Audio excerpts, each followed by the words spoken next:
Hop, malapit na kami mag 1/4. Nakyatin. 1/4 pa lang. Woo!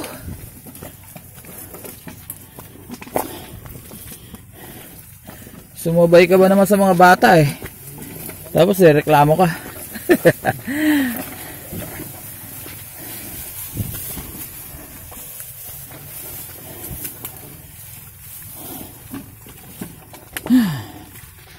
Oh, traffic.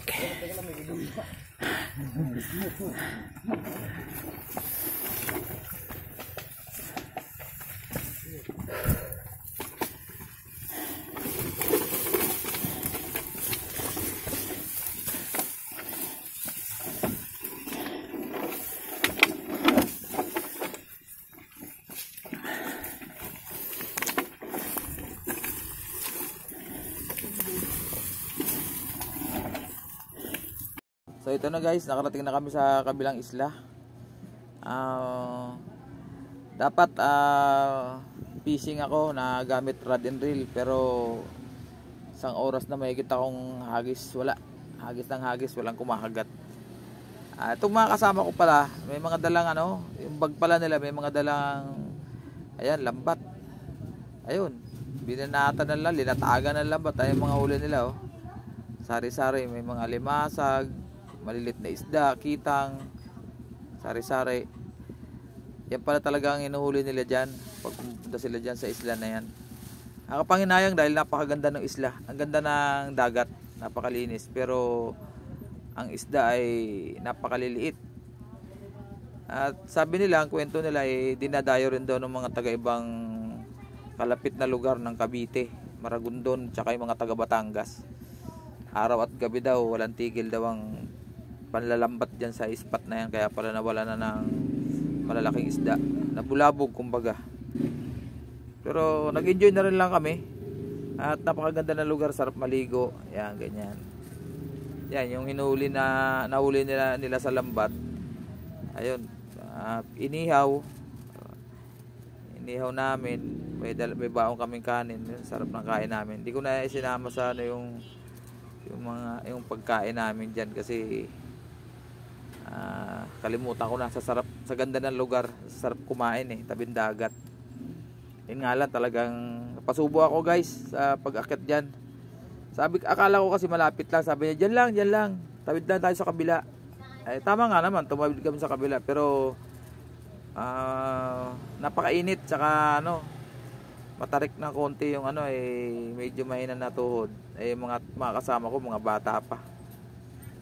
Kagustuhang makapag-fishing dahil maganda raw yung lugar. Ayun. Pero enjoy naman guys, yan. Sarap. Mababait yung mga tao, mga local, yung mga taga dyan. Yung lugar na to guys, ang daan nila dyan ang pagpunta pala namin dyan, galing kami sa Patungan Beach. Dumaan kami ng Kebyang Tunnel. Tapos sa tawid ng bangka. Actually hindi naman siya isla, kadugtong siya ng buong Nasugbo. Kaya lang not possible yung yung sasakyan, yung pinakamundok na yan, dahil masyadong matatarik. Tsaka yung bato nila matutulis, parang cliff. Yan yung nasa mapa na yan guys, yan yung tinawid namin mula dun sa resort.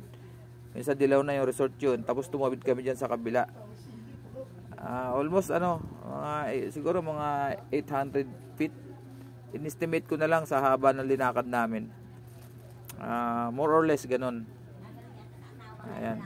Tapos pagkatapos namin dyan, yan, makuha yung mga isdang nasabit doon sa lambat, inihaw na ng mga kasama namin. Ayan, kumain na kami syempre. Tapos yun, ligo. Sarap maligo guys. May part dyan na hindi siya mabato, sarap, tsaka malalim, sarap mag-dive.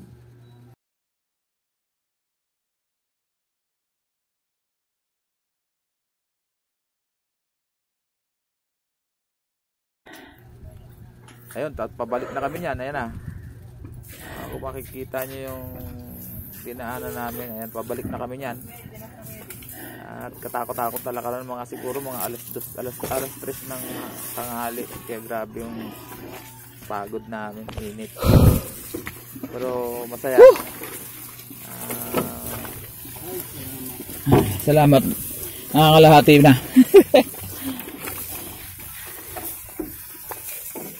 Ay, salamat. Nakakalahati na yata.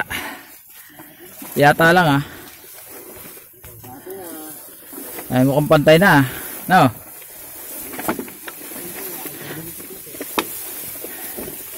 Tapos baba, ahon uli.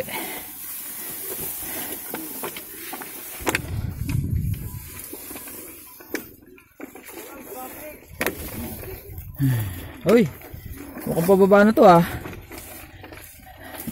Joke ba yan?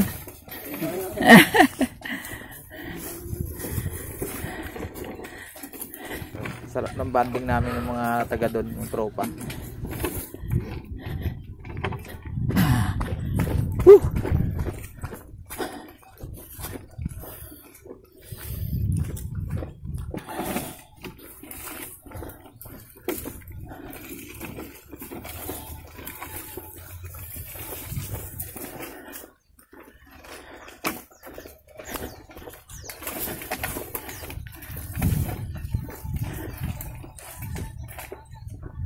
Parang bitin ako, dapat doon tayo sa taas eh oh.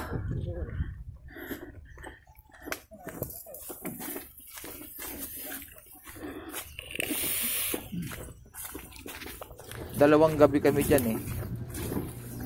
Tatlong araw, dalawang gabi. Kaya hindi ko na naisama yung video ng aming bonfire.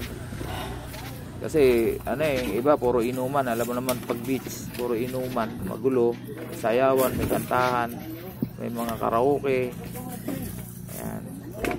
Ayan guys, sarap bumalik. Planning to go back there. Ayan, dahil maganda yung lugar. Mabait yung mga tao. Kaya yung ano na yan, medyo pabalik na kami yan sa kabilang ano, yung pinanggalingan namin yung baryo. At pahapon na kasi hindi kami abutan ng gabi dahil yung lugar, yung dadaanan masyadong yung delikado yung mga dadaanan na bangin. At minabutin na namin umuwi habang maliwanag pa. Yan. Pababa naman kami ngayon, pababa. Ayan. Ang pagkakaalam ko yung lugar na yan ay pagmamayari na raw ng ibang mga mga malalaking negosyante. Sabi baka SM daw yata may nagmamayari, pero may usapin dyan sa isla na yan dahil hindi daw lahat ng buong isla ay nabili ng negosyante, pero sinasakop na yung buong isla. Traffic yung mga private army na. Ayan. Kaya medyo kawawa naman yung mga tao na nakatira dyan, yung mga legitimong taga dyan. Dyan na yung mga ninuno nila, dyan na lahat sila lumaki.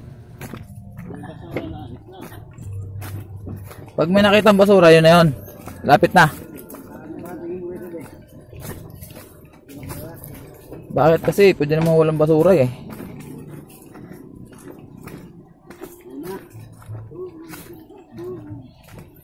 Pero ngayon kinakamkam ng individual na mayayaman, negosyante.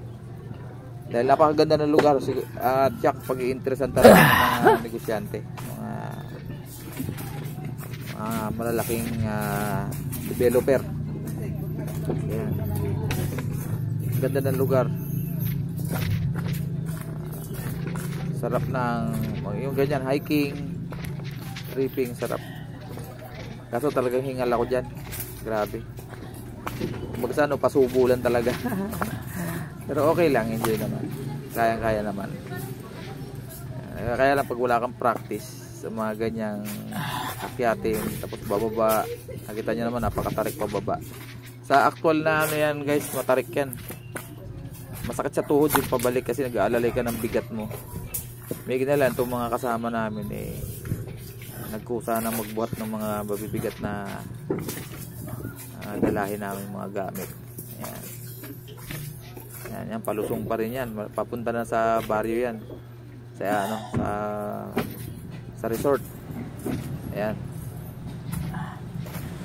may mga part na makitid yung daan, kaya ayun, nagta-traffic kami. Aray ko, muntik na. Ayun guys, samahan nyo lang ako sa hanggang makarating sa baryo. Ano, pagod na rin ako yung tugay na yan eh.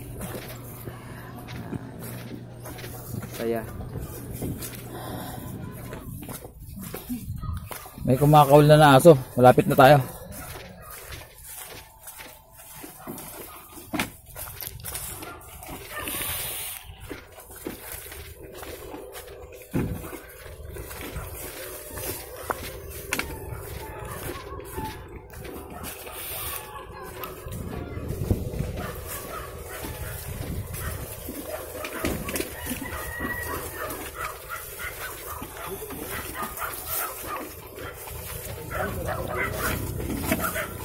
Ayun, may basura na.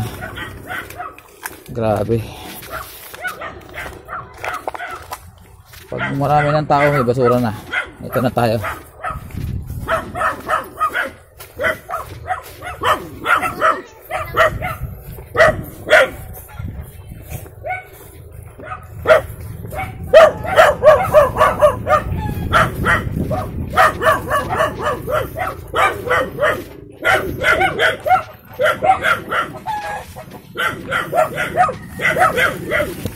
Uy, muntik na.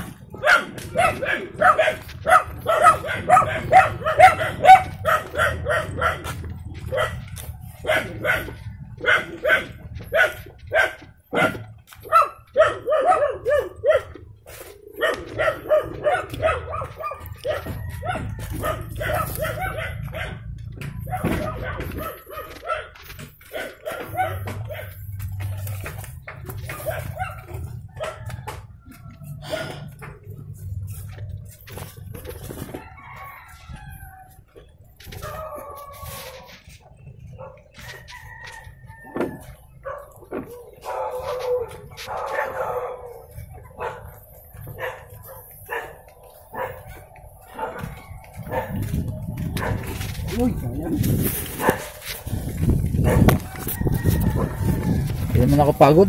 Hindi naman ako hiningal. Lawit lang dila. Hindi naman ako hiningal. Kaya pa.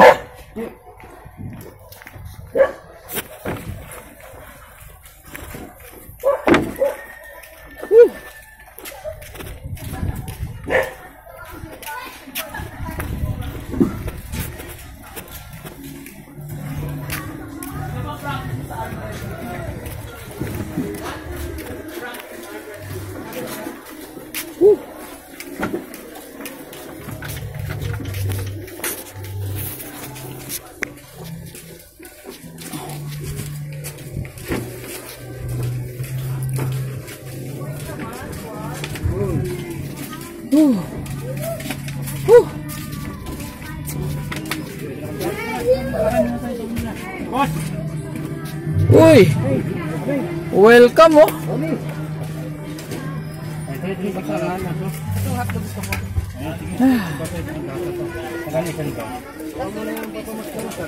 Sige, ilas na yun. Fishball na kayo, fishball. Piso isa po.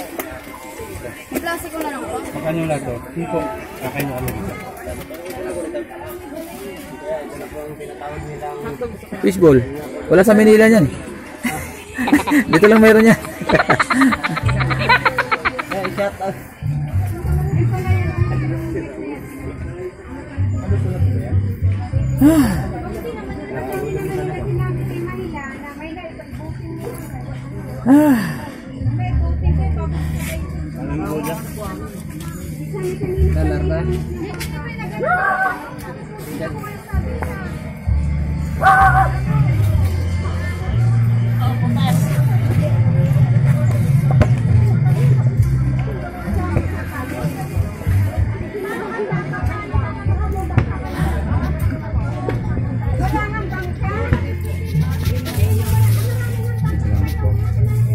Oh, tara. Yan, ano? Sige, mag-video ka para hindi ka makakain.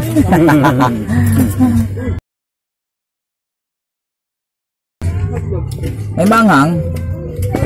Ah, wala po. Sige po, okay lang. Okay lang. Wala sa Pasay nito eh, kaya kailangan makakain ako nito. Ilang hotdog? Ako, dalawa. So, Pagod ah. Kasi nung may gusto, magsasabi. oo. Sa ako, dalawa ako. Oh, ito, okay na to. Akin to. Oo. Yun namin. Oh, Mat. Tayo na, Mat. Ha? Oh, okay ha. Pasensya na ha. Ah. Kuya, sila, ilang hotdog? Sana mainit. Ito tsaka fishball. Siya pa. Diba may fishball pa rito oh. 40 piraso yung fishball. For mayor lang, for mayor. Hindi ko kalilimutan sa darating ng 2022. Ako po ay tatakbo bilang isang nangangarera. Oh,